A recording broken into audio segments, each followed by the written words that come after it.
what are different types of NFTs that are out there. There's art, there's music, video game items, so video game skins, right? So avatars, right? So essentially, it could be like, let's say you're playing a video game and you have a special gun in that game.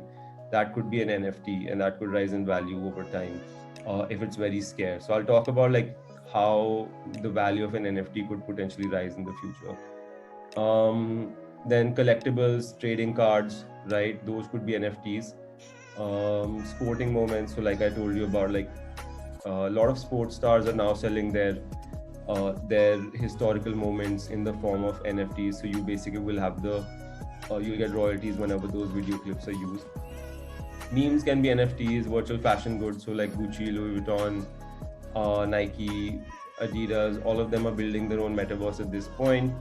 You in those what's going to happen in those metaverse is that you will be able to go to like a Nike store, you'll be able to go to an Adidas store, and they'll be introducing sneakers in the metaverse, and you will be able to buy those sneakers, and those sneakers will be in the form of an NFT. So again, you bought the sneaker, now you own that sneaker, and the NFT is your virtual receipt, essentially, that you are the owner of that particular sneaker. So, and then virtual real estate or land. So if you guys know about Decentraland, or if you guys know about Sandbox, in my last session I had covered about Decentraland, Sandbox a little bit. But Decentraland and Sandbox are metaverses. Both are top two metaverses. Decentraland has, I think, more volume right now, but they are competing metaverses where you can essentially buy real estate, and you can set up a lot of things in that real estate. You can set up houses, you can set up shops, you can set up malls, you can set up offices, and this land is sold by both Decentraland and Sandbox in the form of NFTs, and that's also accessible. Just 1 second, guys, we're waiting room.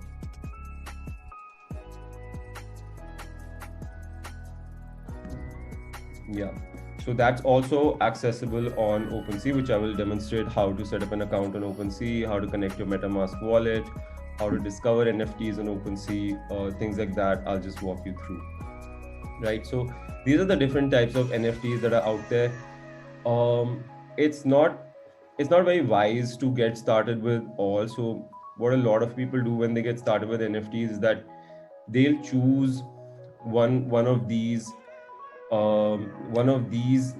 NFTs to get involved with. So for instance, my forte, like that, the ones that I'm really focusing on are virtual land and real estate.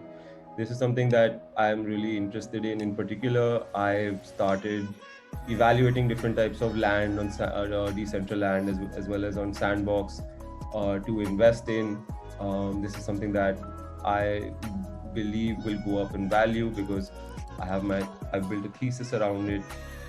So my philosophy, as well as like a lot of people who have been investing in NFTs, is to choose one of these before starting to invest in NFTs and really deep dive into the communities of one of these. So you can even choose two, right? Like whatever, maybe you're interested in the real world, maybe you're interested in fashion, so maybe go into like virtual fashion goods, discover everything about virtual fashion goods. What is Adidas doing about launching their fashion goods? What is Nike doing about it? What is Louis Vuitton doing about it? Who has bought virtual fashion goods before? What kind of price appreciation has there been? Art is obviously the most popular one right now. Video game items are the most popular ones. Fan NFTs are also very popular, and then kind of virtual real estate is picking up. These two I haven't seen pick up as much just yet, but I think like they could be in the next wave. Um, there's a little bit of a overlap between memes and art, right? So it could be that you could focus on both of these as well. So my suggestion to you would be pick one of these and deep dive into them. So if you're a gamer, makes 100% sense, go into video game items, and start playing video games, and you'll obviously be able to earn money through those. You'll be able to buy NFTs, you'll be able to understand those ecosystems better. So for me, like I said, it's virtual land and real estate. If you're a big sports fan, start looking into sporting NFTs. They have a huge potential.